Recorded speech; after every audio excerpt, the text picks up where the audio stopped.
Fantastic. We have kids that maybe are behind a year or two in skills for whatever reason. We're keeping them all day as well. Yeah. So What has worked with you to have good confidence in this whole thing with your staff? What gave them confidence in this? well, number one, we have really good relationships with our association. Uh-huh. We have really good partnerships with the Tacoma Pierce County Health Department. Uh-huh. We've had great support from our board and the Pierce County Executive, Bruce Stanmeyer. Right. And we bring them to the table and just, at the heart of it is our mission statement.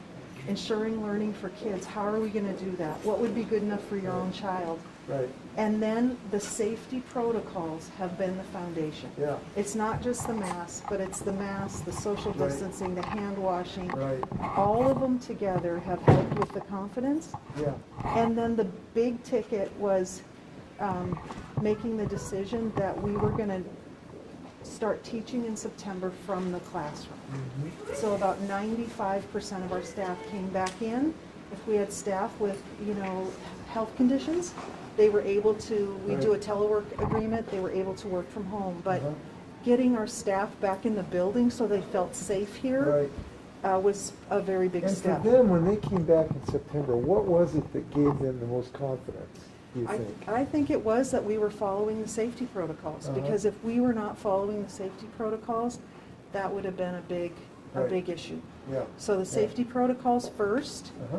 and then once you put a teacher with a group of children. Magic. Yes. It's magic. And they, in fact, our association leadership on day one or day two, when I visited Kristen Monte's classroom, she said, Janelle, this is heaven. Yeah, Thank that's you. great. So Yeah. Well, they love their kids for They good love- reason. they love their kids, Yeah. yes. The community loves their kids, our bus drivers love our kids. Right. We all have the same mission. Is there still a remote option for students?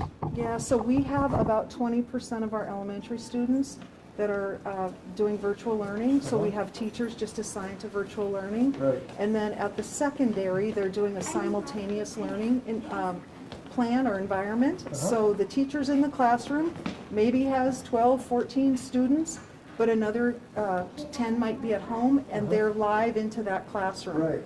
And that helps us for a number of reasons. Say that you're close contact and you can't be at school, then you go home for, X amount of You've days. got that access, yeah. You have that access. So it sounds like the staff, if they really wanted to be remote, you've accommodated that in some sense, and that's worked out. Now, here's the true With story on scheduling that. issues. We had staff that needed to be remote, Uh-huh, but then we needed to add staff to that. right? And there was, our Human Relations Department, Sunday Ferris, did a really wonderful job, because we had to tap some teachers on the shoulder and say, we need you to be the virtual teacher. Right. When they were really They looking wanted forward to to be being in the the room, classroom. right? They wanted to Yes. be in the classroom. So they Yeah. made some sacrifices, Yeah. and they did what was right for our Yeah, kids. well, good on them. That's heroic both ways, actually. And, I've seen the remote teaching. These teachers are geniuses. They're innovative. They're creative. They're diligent. But They're they know they just, in most cases, can't meet the in-person Well, magic. in early October, in a meeting with our association, and I feel like our teachers were doing an amazing job with remote learning. Right. And the requirements that we were asking them to put in place, the expectations we had, they basically said, Janelle, this is not sustainable. Yeah. We need to get back to school. Got it. And Well, I'm so- glad you're here, and I'm really looking forward to seeing your classes. Okay, good. Okay. I'm at your disposal here. What a beautiful looking school. Yes, yes. This is thanks to our community. We renovated a portion, and this portion is brand new. Who's Ian McCray here? So take a look. This is a local photographer, and that's a picture in the district, Yeah. not far from here. Looks like my uncle's old farm. Well, it's the old Kalen Dairy Farm. The Cayman Dairy Farm? Yes. Yeah. Yes. Yeah, And it's so gorgeous. Ian generously, we have his picture as a. He's a photographer? Yes. Oh, great, Yeah, cool. isn't that Yeah. cool? That's really neat. Yeah. So we're going to have, Jared, do you want to walk with us and talk about some of the safety protocols as we're How are heading? you doing? Good. My name is Jared. Jared? Just Jared. Jared, got it. Goofy short name. Well, it fits, it fits. So what's your role here? I am Director of Operations, and with that is District COVID Manager. All right, well, you're a busy Anything guy. having to do with COVID. You're a busy guy. And these two, this is our principal, Nina Markey. Nina, how are you? I'm doing well, thank you. Jen Schutz. Jen, Nina, And these and two, Jen, congratulations. and how we structure things is each site has a COVID supervisor. So anything that has to do with that, whether it's our health and wellness attestations Right. or whatever it is, if there's a COVID case, Uh-huh. we're in contact constantly. Yeah.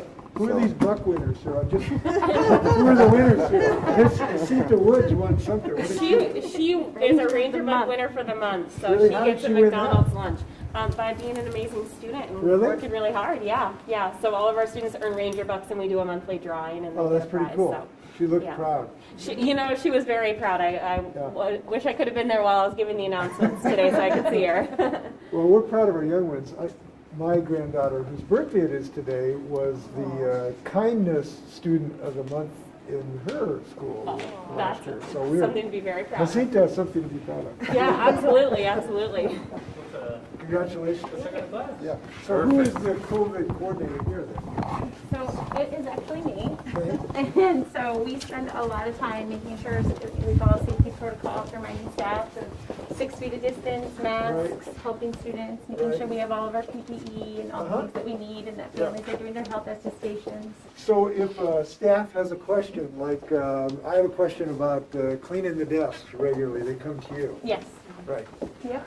What has been the most frequent challenge in that regard for you? I know not everything's easy. What's been the hardest thing about it?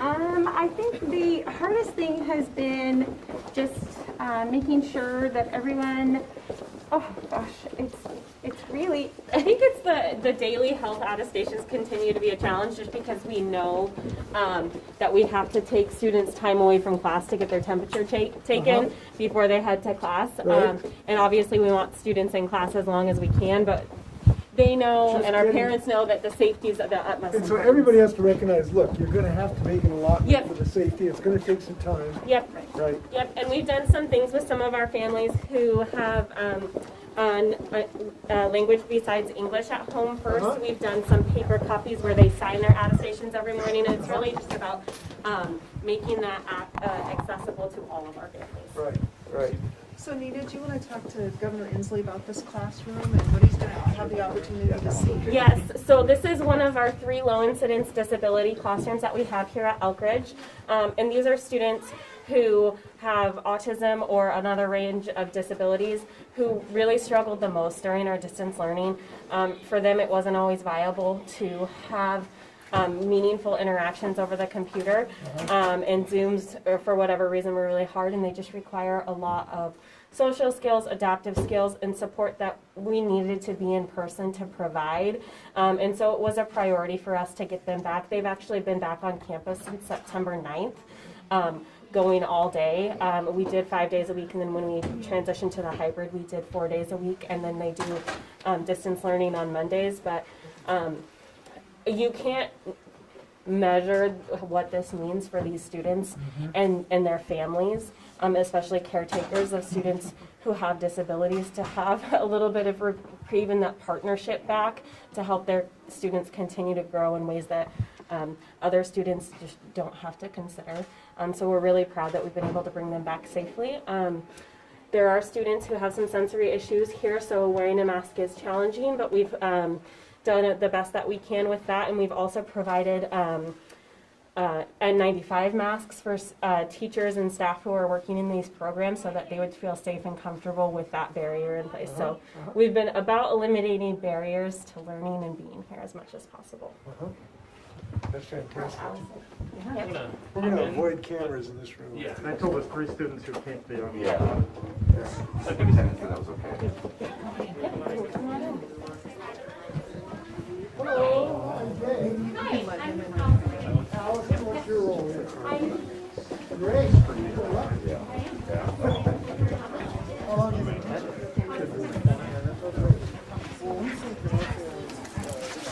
This girl's okay behind the desk. Girl behind the desk.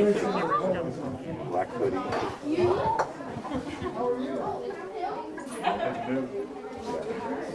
Green sleeves. Off limits.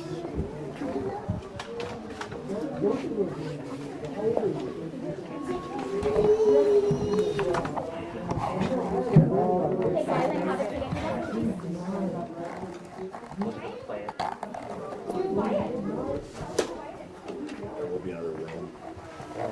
Put everybody up front here is okay. Throwing the pink is all right.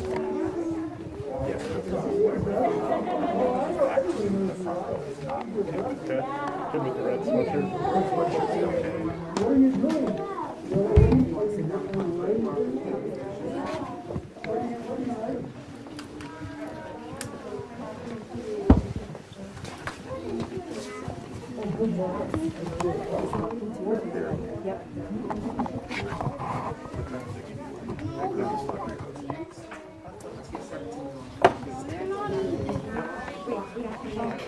It's just a bit too crowded. We don't.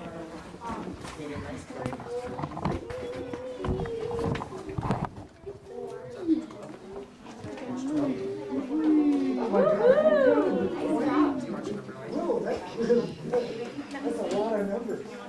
That's a lot of numbers. Did you write your name? I like that.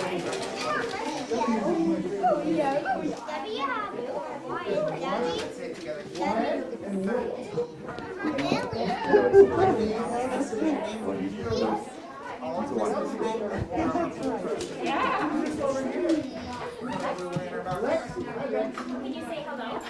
Got 6 for you.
If you can, you can.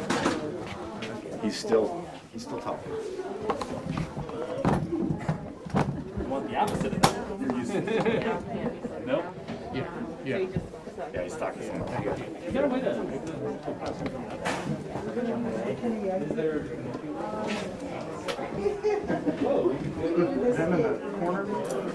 Not the green sleeve boy. And the kid in the gray is he's talking Yeah. right now. The one in the wheelchair is okay. And this little girl up front in the pink shirt that I just had.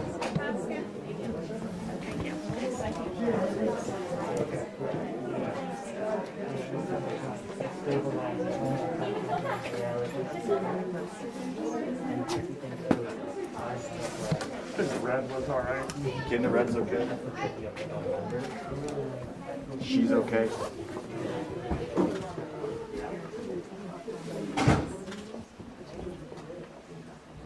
The one in the pink is okay that they're talking to? Yes. The kid in the wheelchair is all right? The wheelchair's okay. The kid in the green sleeves is not.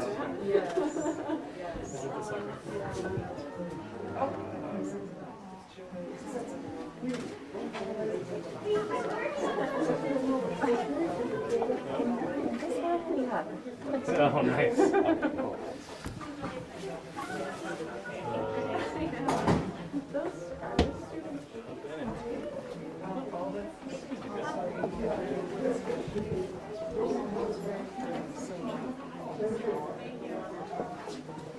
thank you. Okay, he's leaving. You're gonna go with us, right? Okay, here we go. I'm going to stick with you. Good, I know okay. the school, the layout pretty well. All right. In the wheelchair was that? Yep. Not the green sleeves, but the wheelchair's okay. Elk Ridge ruled by- Thank you.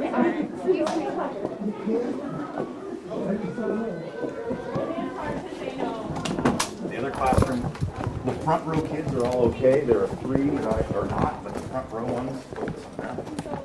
He's going upstairs for that. Is this a CETA? Yes, CETA. I'm so excited to meet you. I'm Jay Inslee. I'm governor of the state of Washington. And I understand you're the buck winner. Or did you win the buck contest this week? For the Ranger buck? That's what I heard. Did you hear me announce you as the winner this morning? Yeah. I heard you're the winner. That's pretty cool. That's really, really neat. Well, I hope that you share that with your parents, and I hope you tell them that they should be very proud of you. I hope. Yes, thank you. What grade are you in, Sita? 4th. 4th grade? That's a nice grade. That's one of my favorites. Yep. Oh, All yeah? right. Good job, Thanks, Sita. Sorry, I couldn't pass that opportunity. I feel like it was meant for me. He doesn't know where to go with that. She is unlike most politicians that she's humble. Indeed. Her star is not caught up with her. She hasn't figured out star. Oh, no.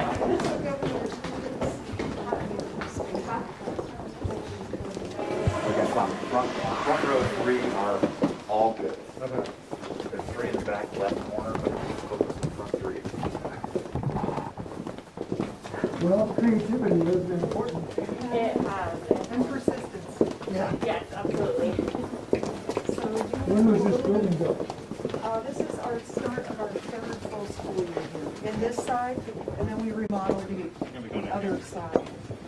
So this is Morgan Copeland's 4th grade classroom. It looks like they are doing some mental math right now, so we're gonna just let you come in and lead the way.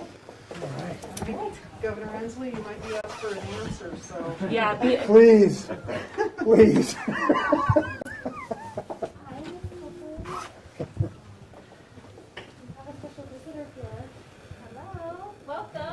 Welcome to 4th grade. We told him that you were doing mental math, so I think he's prepared. What are you guys working on? You're working on subtraction. Subtraction? Using the subtraction algorithm. Oh, the algorithm. Yeah, which I told them they'll use when they get outside school. Oh, great. Yeah, That algorithm is very important. yeah. I still use it Yeah. as an adult. So what is your name? Mrs. Copeland. Ms. Copeland, thank you. Do you teach math exclusively or other classes? Really? Yeah. Well, these students seem like they're studying really hard. They are. They are working really hard. Can I ask them a question? Yes, of course. So my name is Jay Inslee. I'm the governor of the state of Washington. Does anybody know what the governor is? Any ideas at all? What is a governor? Yes, what's your name? Macy. Could we give Macy a round of applause? She is our governor. Macy, congratulations. So I do help the state have the ability for your schools to function really well. And so it's really exciting for me to be here at Elk Ridge because I've seen students who really are studying very hard and they seem very excited about studying. I was just in a school downstairs and the students were jumping up and down. They were so excited about it. Can anybody tell me what you like about this school? Does anybody tell me what they might like? Yes. What's your name? Allie, Allie, what do you like about this school? the teachers, Well, yeah, that's a good thing. What do you like about the teachers? they all, when you don't understand something, they'll help you understand it. Well, that seems very nice. Now, you guys are wearing masks. Why are you wearing masks, if I may ask? Yeah, why are you wearing a mask? Because some people could have the sickness and you don't want to breathe that air. I think that's a really good idea. And sometimes when you're talking to people, it could travel through the air. Pretty cool. How did you learn about that? sometimes I watch TV with my mom and dad. Cool. And I What's your watch name? the news. Hunter. Hunter, nice to meet you. Are you able to do your studies with this mask? Does this work pretty well? Yeah. That's great. Who else would like to tell me what it's like wearing a mask in school? Like, anybody else got an idea? Macy, what's it like? So it's just really weird and different. Right? I like yours. I like that pink one. That's kind of cool. Do you wear the pink one every day? No, this is my first time wearing this Is your one. first time for a pink one? Well, it's pretty nice. That's pretty nice. Well, I have a question that maybe you guys can help me with. Is 0 a number? Does anybody know the answer to that question? Yes, what's your name? Jacob. Jacob, what do you think? Is 0 a number? No. Not a number? Why don't you think it's a number? Since you can't really take anything or like do anything with 0.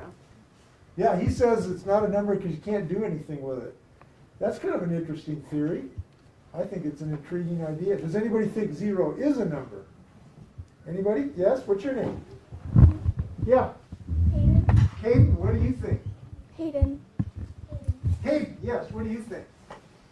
0. Well, maybe it isn't a number. I don't know. Yeah, well, that's a theory. It's just something to think about. That's one thing good about math. It makes you think. So, what do you guys do? Do you get outside during the day? Do you get to go outside at all when you're in school? Yeah, what's your name? McKenna. What's that? McKenna. McKenna, do you get to go outside? Sometimes when it's nice. Uh-huh. You just go out and run around? Mm-hmm. And you get to eat lunch here at the school? No. Oh, okay. So you're here just like in the morning? Mm-hmm. You guys go home at noon? Is that what time? What's about, is that what time you go home? Well, that's nice. You can go out and run around outside when you're home. That's pretty good. How many students get here on a bus? So we got a few, 1, 2, a couple get here on the bus. You get a bus ride to school and home, both? Yes. That's pretty nice. Well, let me take a guess. If I can guess what color your buses are, let me take a guess. Are your buses yellow here? Yeah. See, who says governors aren't smart? I mean, who knows? Do you guys have any questions you'd like to ask me? Yes. What's your favorite color? My favorite color is green, because we're the evergreen state. What's your favorite color? Red. Red. That's a pretty good one, too. There are some red states in our country, and we respect those, too. Yes. What's it like being a governor? He asked, what's it like being a governor? It is really a cool job, because you get to go around and meet really, really smart people who are doing really cool things, like at this school. So I get to now tell people around the state, I get to tell them about Elk Ridge Elementary School. So when they kind of wonder, can we have schools in the buildings? I can tell them the story about you guys having schools in the buildings. And so I can share your story as governor around the state of Washington. It's a really important story. So I'm going to share your story. Yes? What's your favorite animal? My favorite animal, I would say right now it's polar bears. Because I like them. They're so beautiful and powerful. And they don't eat me, as long as I stay away from them. Yes? One more question, guys? Yes. How long have you been a governor? I've been a governor for 8 years. I'm serving in my 3rd term. Every governor gets elected for 4 years. And by some miracle, I've been elected 3 times. So I'm serving here. Yes, did you have one more question? What's your name? Mason. Mason, yes. What's your favorite food? My favorite food? My favorite food is free food. I love food that's free. And anything I get free is my favorite food at the moment. So you guys, thank you for saying hello. And before I go, I wanted to make a presentation. Could you join me here just for a moment? Every day when I meet somebody who's really inspiring to me, I can make them the Washingtonian of the day. That's the most inspirational person that I meet that day as governor. And when I do that, I take off this Apple pin. I wear this pin every day. And then I can give them this pin. And that means that they're the Washingtonian of the day. They're the most inspirational Washingtonian of that day. Today it's your teacher, who I am naming the Washingtonian of the Day. Can I pin this on you? Is that okay? Yeah. Can we give her a round of applause, you guys?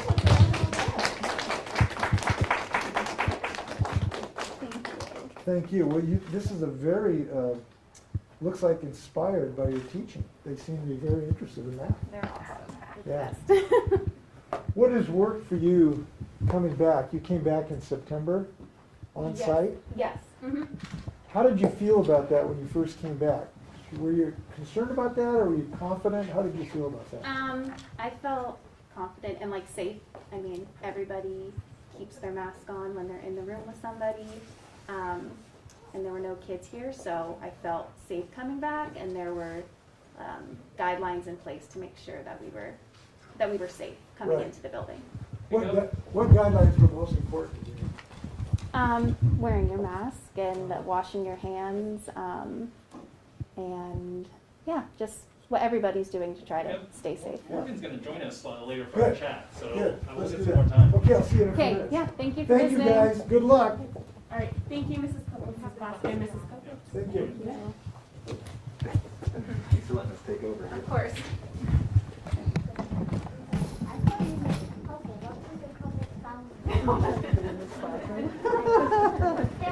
Oh, were you waiting patiently?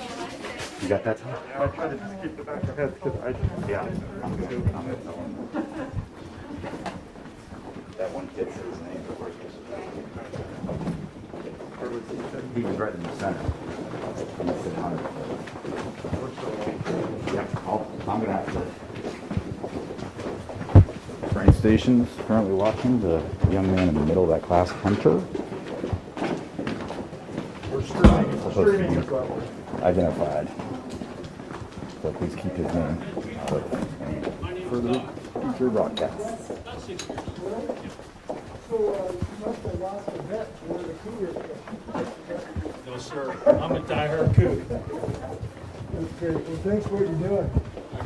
Your students, are they wearing masks on the bus? Yes, sir. And they're actually very good about it. Yeah, that's good.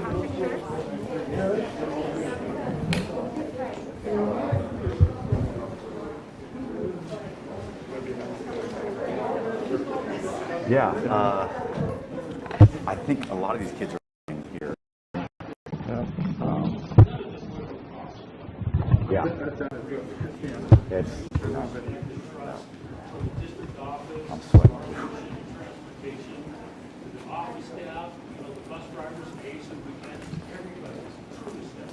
So, as far as your file, The schedule is completely different. So the projects haven't necessarily changed, but the way we're doing it, so all the routes are adjusted. It's very fluid.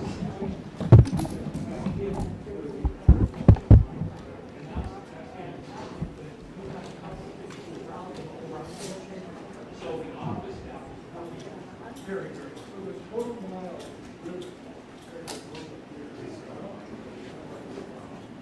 You know, it's hard for me to say. I would say that I feel comfortable, and I think it's going to continue to be more interesting. Yeah, or let me show you like those playground classroom show. No, I mean, you know,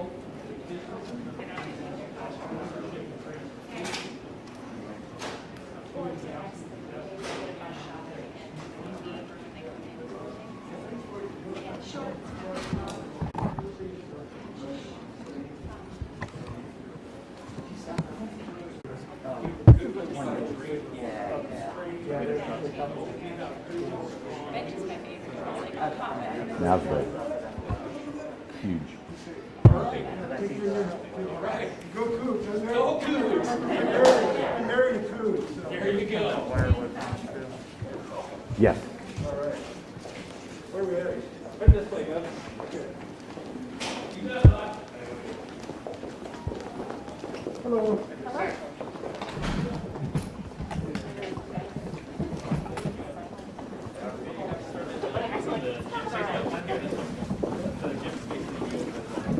Inslee, that's actually some of our kindergarten and first grade students who attend all day. So one of the things that we found, obviously throughout the state, is that students who are at the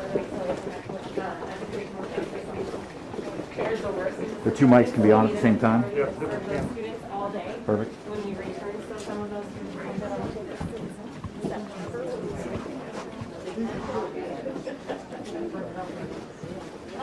Future. learning difficulties, special education, variety of things. So we made it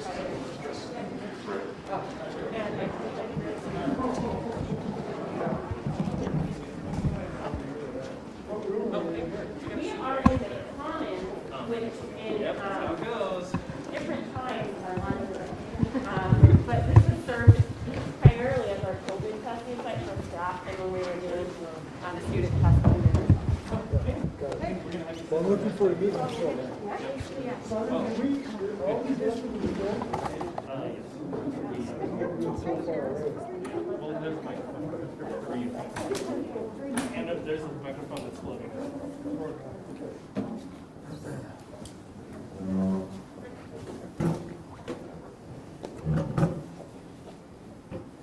I hope everybody will be seated.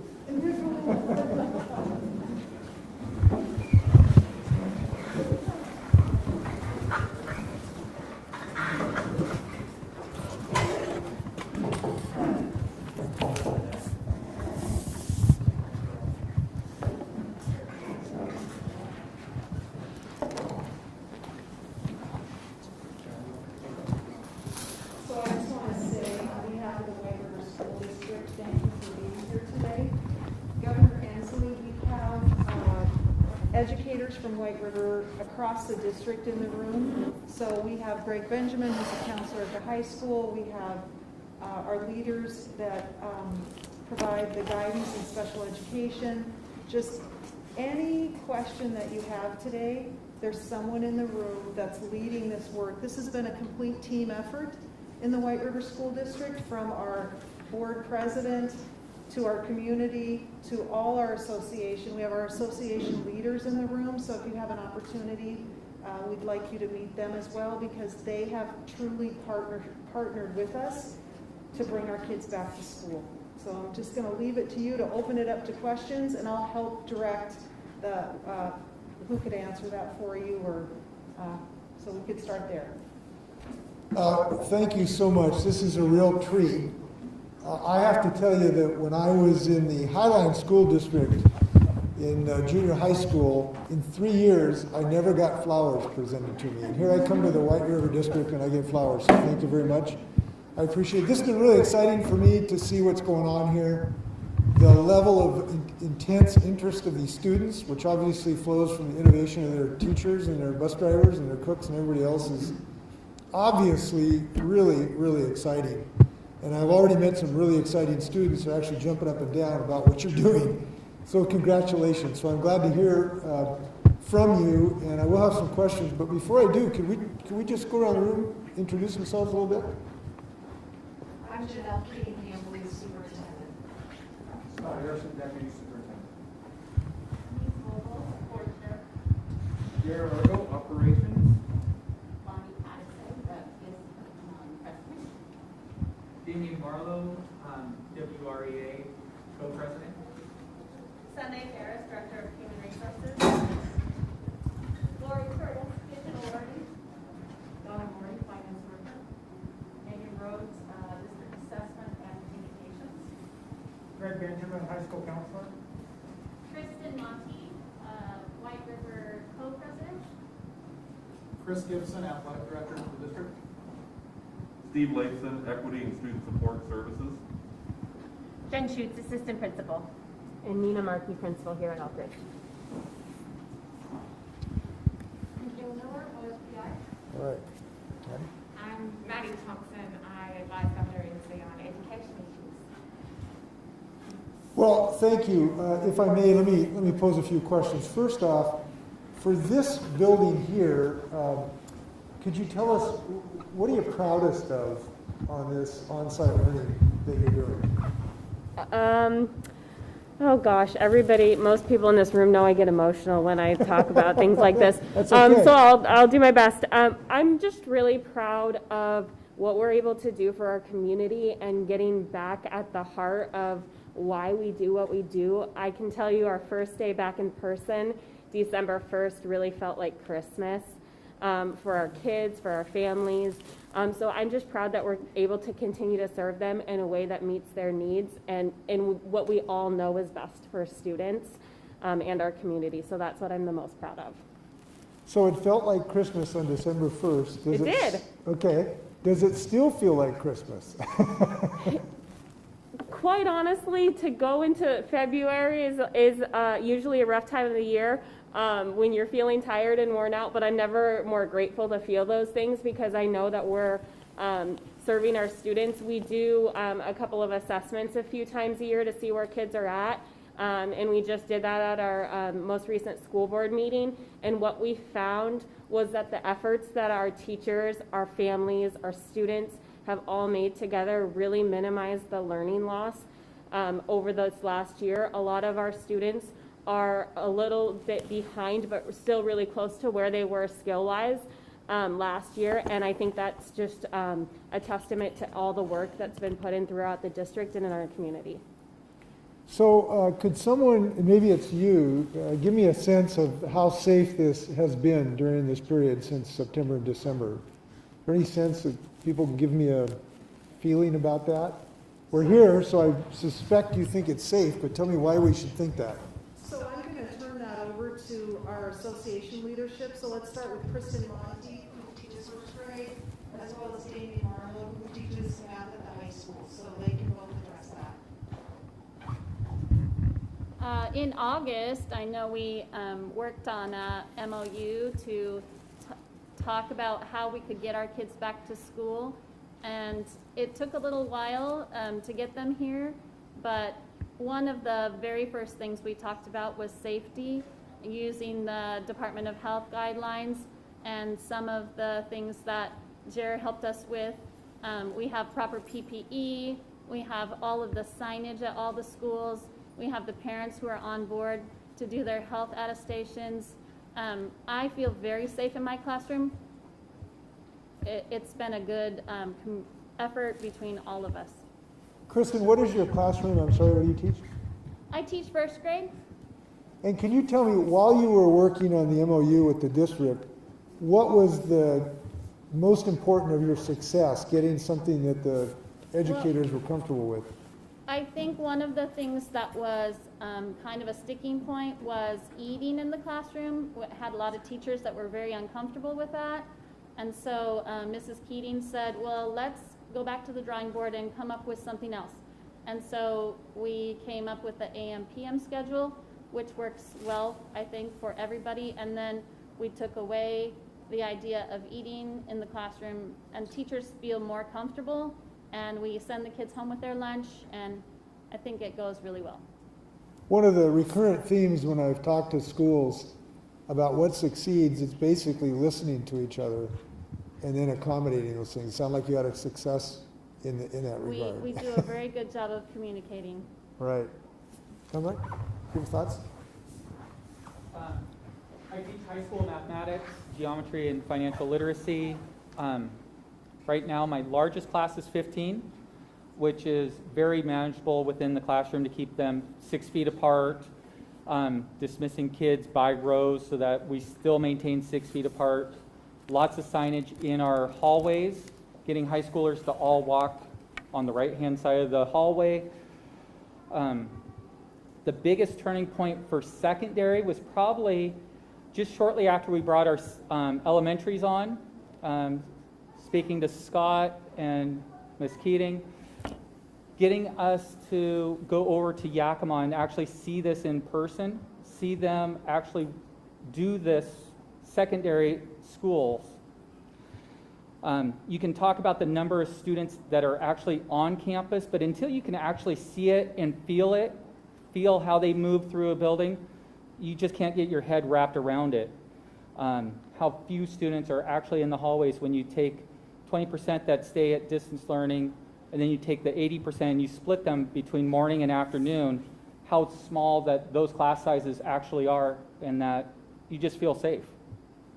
Yeah, I think actually that'd be useful if more people can just go see what the experiences are.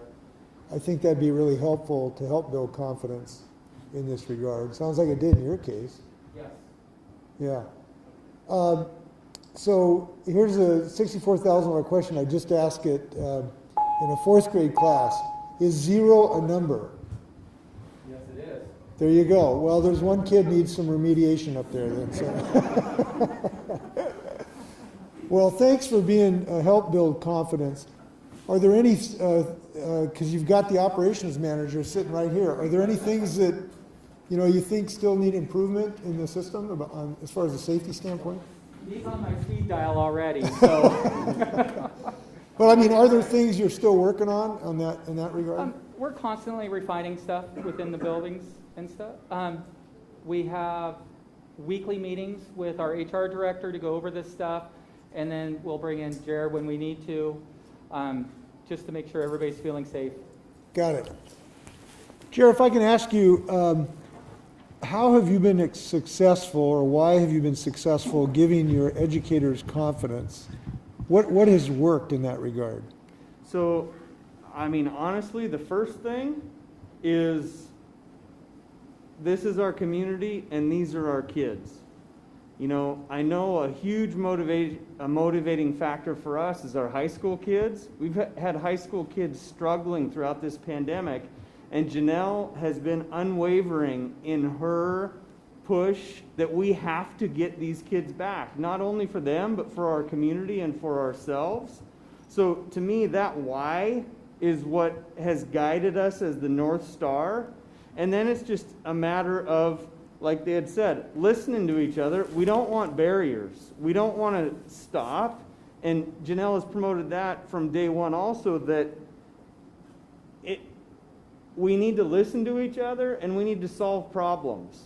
That there are barriers, but we need to work together to figure out how to overcome that barrier. And whether it's PPE or whether it's our health attestations, things are not going to be perfect. But one of the things we desire in this district is you get started and then you get better. And I think our teachers and our admin and our district office, we all believe that in our heart of hearts, but it's for the kids of the district is what it is. What have you learned that you didn't know when you started this as far as how to fix this? What's the biggest couple lessons that you would share with other people? That's a hard question. I mean, for me, I was a high school social studies teacher for 18 years, and then I moved and became an assistant principal, and now I'm in operations, and now I feel like I'm a scientist / epidemiologist in half of what I'm... So there's so many different layers to it, but probably the most important thing that stands out in my role is, and I didn't really fully believe this or live this until August, September, is any single mitigating factor, you can poke holes in that. Our health attestations, well, what if we can't get a hold of the parent at the elementary school? Well, I don't have an answer for that specific thing right at this moment. So it's stacking all of those things up at once that really gives us permission that we don't have to do everything perfectly, and we can still significantly mitigate the chance that if we have a positive case, that it's not going to spread on our campus. We have positive cases. We have a transparent COVID dashboard that I update every single morning with our new data. We have positive cases, but we believe with all of those mitigating things we're doing, from social distancing to mask wearing to health attestations to hand hygiene, that they're not going to spread on our campus. And we've had great success with that. And then knocking on wood over and over and over again. Right. Well, that's quite an achievement to simultaneously educate students and not having, infections in your school. Congratulations. I know this has taken a lot of work by everyone. Can I ask our athletic director? My dad was athletic director for Seattle Public Schools. So tell me from an athletic or physical fitness, what's worked for you, or what's the challenges on that? It's for those of us that don't know, our governor is very versed in athletics. He was a member of the 1969 Ingram Rams State Championship basketball team. Well, actually, it's interesting you note that this is the longest I've ever gone and not saying that. Thank you. I got you. And you beat the Hoquiam Grizzlies. Oh, we got a grizzly here? Yes, right Oh there. my gosh. I'm so sorry. Yeah, first of all, we appreciate as athletic directors the communication from the health department and the governor's office, because it changes every day, just like the world in education. And, you know, phase 2, thank goodness. You know, I think that's changed a lot, but we've had at White River over 300 athletes in preseason workouts getting started. As Jer said, it's a different world. You know, all the health screening, that's your biggest concern, is trying to do those things correct and right. It's amazing how kids seem to adapt better than the parents and the adults sometimes. Kids aren't complaining about masks. They're playing, every athletic event is in a mask full time, and kids are just glad to be there. And you got cross-country runners that are running 2 miles that aren't complaining about having a mask on. They're doing a great job. Impactful, I think, is the way I can describe the first time we got to see our athletes. They're lined up to get screened. They're giddy just to be with their coaches, with their teammates, their athletic families, just to get started. And now you have phase 2 in the state, in our region. We can get started with athletic contests in some sports, and it's pretty thrilling. The parents in our community are excited, our kids are excited, and yet at the same time, you know, it just doing it safely, trying to do it right, and keep our kids safe. And we've been, you know, very fortunate so far. It's gone well. What is your high school's mascot? The Hornets. The Hornets? And who is their big rival? Well, believe it or not, I'll keep a long story short. The Enumclaw Hornets are 4 miles across the river. Those are the bad Hornets for the governor to know. Got it. And I've actually got a gift for you. This is a Hornet mask for your next press conference. All right. Well, let me see. When that big rivalry game comes this spring, I want to make it real clear. I'm for the Hornets. Okay? Just want to. There you go. I want to make that really clear. Well, congratulations on the work you do. I know this is really exciting about the kids. They've been chomping at the bits. It's been very difficult to not allow them to live their dreams right now, and I'm glad we're having a chance to do that. And I want to thank you and your coaches and your trainers. I know you're doing everything you can to make this safe.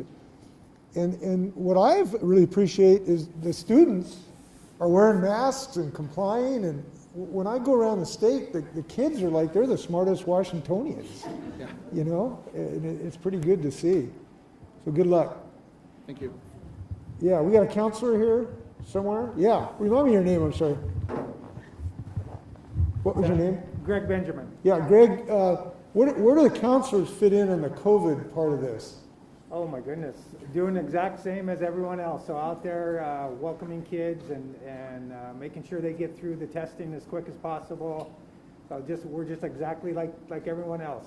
So what we're seeing a huge increase in is just the mental health aspect of it. The last 10 months, what it's done to the kids, and we thought we knew what was going on with our kids. Our district here does a great job with data. We can identify that risk kids, and we thought that we were in communication with the right kids and stuff like that. But about a week ago, I found out that we don't know a lot that's actually really went on with our kids in the last 10 or 11 months. One of our teachers asked a question of a student, of her classroom, said, "Tell me what you're most proud of your first semester." And everybody was like, "Hey, I passed this class," or "Hey, I did this with personal goals," or whatever. And this student put in there that I didn't kill myself. Oh. And so the teacher called me up immediately, and I went up there and I was talking to the girl. And she's a young lady that we had on our radar for multiple reasons. And she's a young lady that we did home visits for the last 10 months. And we've talked to her and we've talked to parents and stuff. But we really didn't know. Because what she told me was, and I don't get shocked very often because of my past experience. So before this, for the last 15 years, before I became a high school counselor, I worked for the Department of Corrections in the state as a program manager. And so I don't get shocked or, very often, but what she told me was that she would sit on Zoom and she would cut herself. Oh. Because she didn't know why she existed. And she would wait for her mom to leave because she tried to find ways to kill herself. And what it did to me was I felt like we really have no idea what's happened to our kids in the last 10 months. And being at school now, I don't know how many parents and grandparents and stuff have contacted us saying, thank you for getting our kids back to us. They're not in their room sleeping, eating, going to class. They're excited when they come home. They talk about their teachers. They talk about being excited for something. And for us, we know that we have a tremendous amount of work to do with the mental health, the social emotional part. Things that we probably have yet to figure out what they need. But the best thing about this district is I know that if we need it, we'll find a way to get it for our kids. But what I kept thinking about is how many things don't we know about our kids that what they've had to go through? White River does a good job because we're a small district. But what about the bigger districts, and what about the states that have lost kids and have no idea where they are? So, I mean, that's what our next mission is to find out what we didn't know about our kids and what we need to supply them with. Well, thanks for that illuminating discussion. My dad was an old high school counselor, and so we love counselors, and I'm hopeful that we can beef up your numbers over time. You know, we're going to have a significant infusion of dollars, both federal and state, and I'm hoping some of that can increase the number of counselors we have too, to free you for a lot of duties that you have. So I hope we can accomplish that.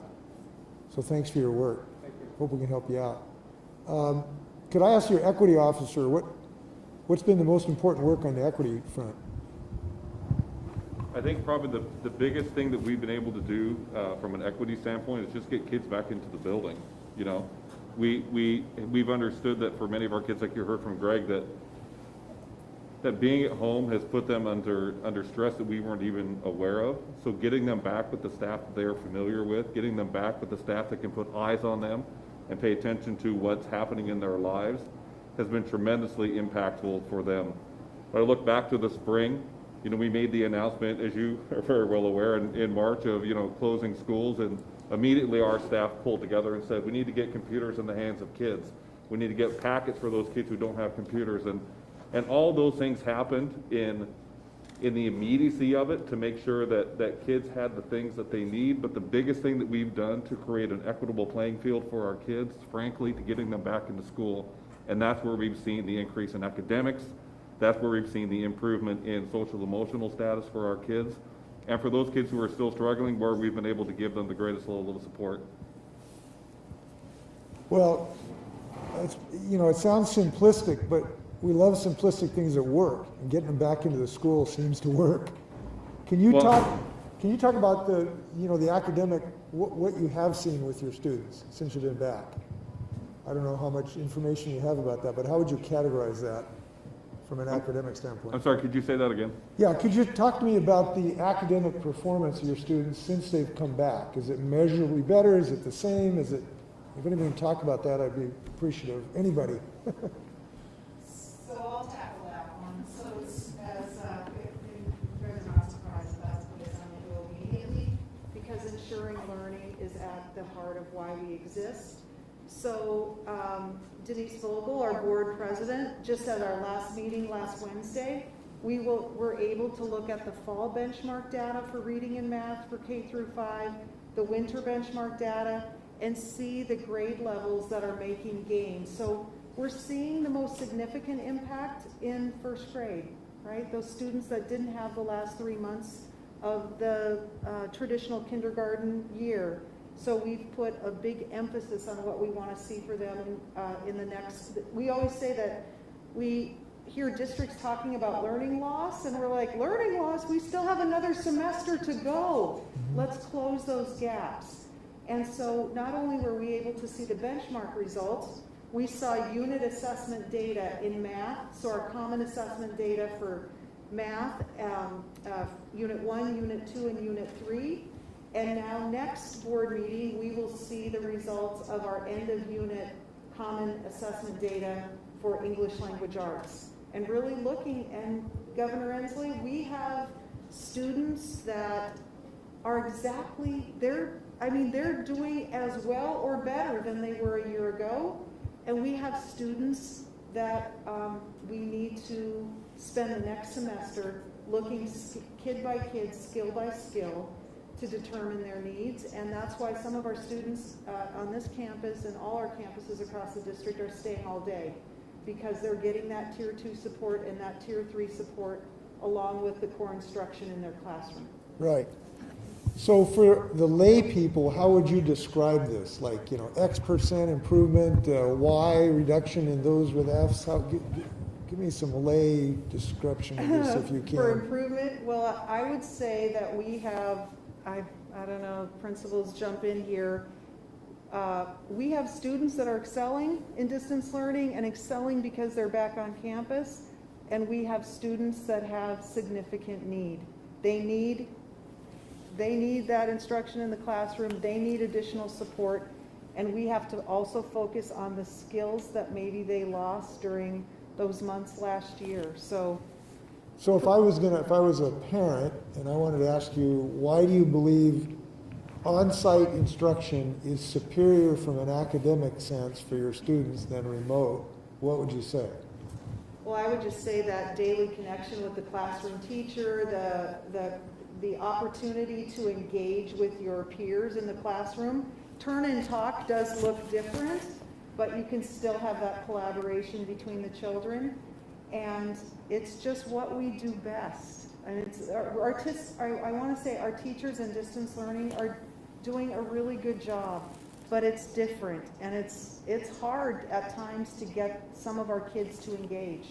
In the classroom, that's just what we do best. I think that's what your educators like best too, I suspect. Yes. Now, do you have a remote option for parents, I understand it? Yeah, so we have about 20% of our elementary students that are still in distance learning, and there are teachers that's our distance learning teacher. And then at the middle level in the high school, there are about, 20%? About 16% of our students that are remaining in distance learning. But if you're in Mr. Marlowe's first period class, if you're assigned to first period, he has students in the classroom and he has students that are zooming in live into that classroom. If you are a close contact in Mr. Marlowe's first period, you'll go home, but you're still going to zoom in the next day live right into that classroom, so the learning will continue. Do you have some of your staff that preferred staying in the remote setting? So I'm going to turn that over to Sunday Ferris, who's our HR director, because she spent a lot of time talking with staff about health conditions, etc. So we have about 11 teachers that have put in accommodations to their interactive process and really wanted to teach remotely because of where they are health circumstance-wise. I've only been here since July, so taking on an HR director role in the middle of July has been unique. But as I'm sure you can tell in your visit today, is White River is a really special place, and I've landed in a really special place. So it's really been that interactive. And one of the things that I realized very quickly is our staff are along the continuum of COVID. We have staff that haven't left their house since March of last year, and due to their health situations don't. And we have other staff that probably need to be a little safer than they should be. And so reaching out to each of them and finding what is going to help them feel safe, whether it be through JARE, giving them protective equipment, and really seeing where they are on a continuum. We had to note as a cabinet and district leadership, we've been talking about this day in and day out all summer. Our staff hadn't. They had had summer break and those type of things, and so we needed to find out what their fears were and come alongside them to help.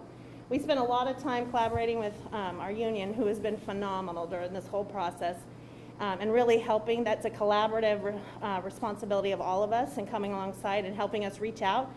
Even if people that they weren't comfortable making an appointment, they'd say, hey, Sunday, I get a text, can you reach out to this staff member? They need some extra support.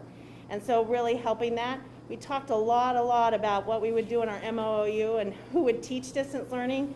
What we didn't talk about is when we came back, we had more teachers that wanted to be on site, and we needed more distance learning teachers. And so then we had to go back to the union and say, we didn't talk about this because we didn't assume that we would have people who said, no, I want to be on site. I want to be with kids. I don't want to be in distance learning. So it's really been making each puzzle piece, each child, each teacher as well. How do we meet their needs so we can help support our community? So how many teachers are there? You said there are 11. 21 total for distance learning only at the elementary level. And how many teachers total in the district? We're about 350-ish, right. I think. So you have about 350 teachers, and somewhere between 11 and 24 are doing remote learning. Some of them at their own request, some at your request. I hear you. Yep. Got it. Well, it sounds like an enormous majority of teachers that wanted to teach in the classroom in this district, like 90% plus, it sounds like. Is that about right? I think part of that too is it's the fear of the unknown. That first day of class, you know, all of us were out at buildings and supporting when they came back, and you could feel when you don't know what it's going to look like and you don't see it in action, your mind goes and you create your story. We talk about that a lot. What is the story I'm creating in my head? So that first day back, you could feel the life come back in the room, and people start breathing and saying, oh, I can do this and I can be safe. So I had a lot of people who reached out to me, and I had one-on-one conversations talking about the protocols that we had in place, and then got to a point, well, I'm going to try it for a week. I might be at high risk myself, but I want to try it for a week. And once they got in there, they didn't want to go back.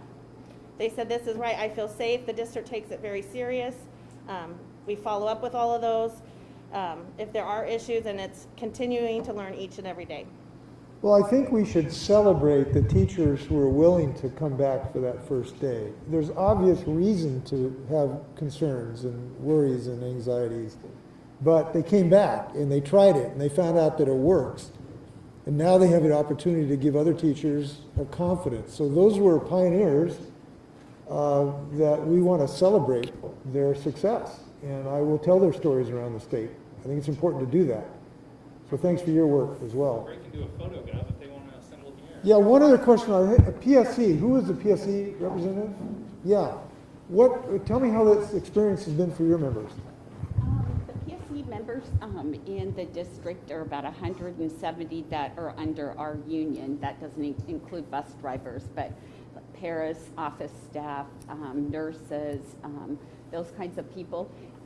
We're really willing to come back and be with kids. Some of us have been with kids since school started in small groups. I know I'm assigned to support teachers in the morning, and I do attestations in the morning and in the afternoon, and then I have a cohort that stays all day in the library. But those kids that were struggling to have them come back on campus and just realize that they could learn, and some of the things that they were making so difficult over Zoom, you're seeing the light bulb go on, and they're making connections and they're learning.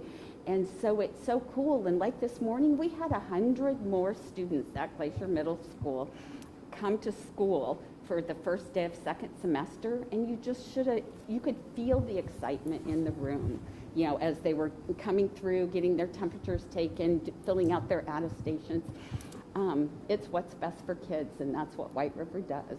And I'm proud to be a part of it, and proud of our members that have stepped up to be working and do what's best.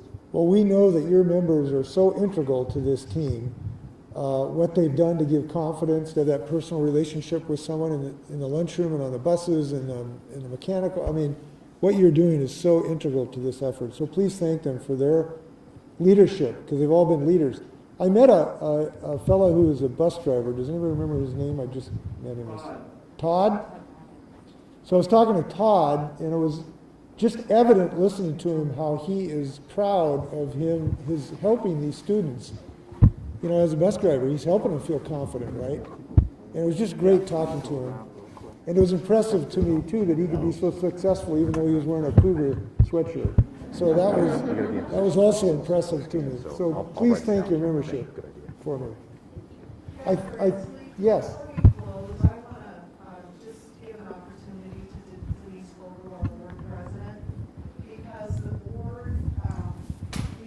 Outstanding leadership from their level matters and their support matters. So I think maybe a closing comment from Denise, and then we want to try to get a picture with you. Great. So if, you know, as a board member, this was just for Board Appreciation Month in January. And we appreciate that, but we know that the hard work is really happening in the buildings and in our district office. We're happy to support, and I will say that I think our board does a really great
And we support her vision, and we want to know what's really happening. We want to know how the kids are doing.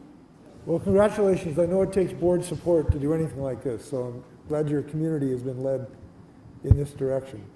I wanted to ask about our special ed experience with students, and I know some of these students can't wear masks because of some of their concerns, and has that worked out, and what's worked out for you?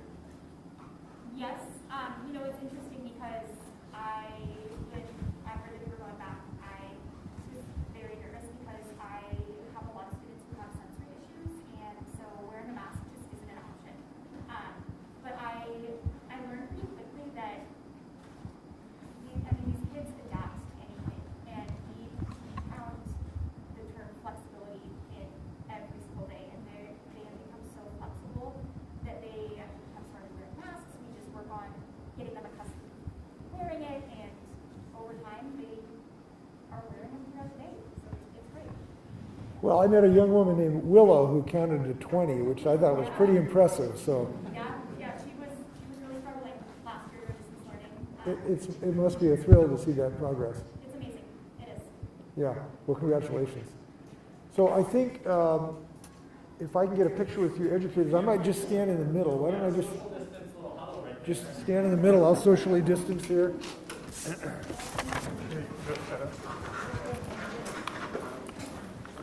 We're going to this corner with the exit sign. We're going to look up if you have questions or about 10 minutes behind But it will be down the hall. Down this hall. We'll just get set up, and that's the way he's going out, right? Yeah. We'll just get him on the way out. Thank you.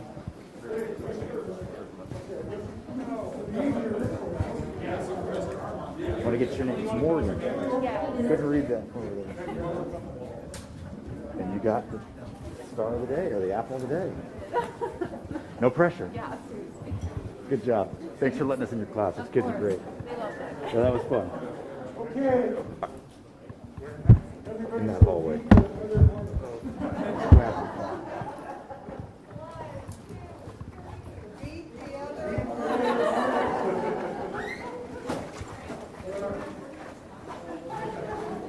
Thank you, guys. We'll be there. I mean, he has to go out that door. You want us all the way at the end?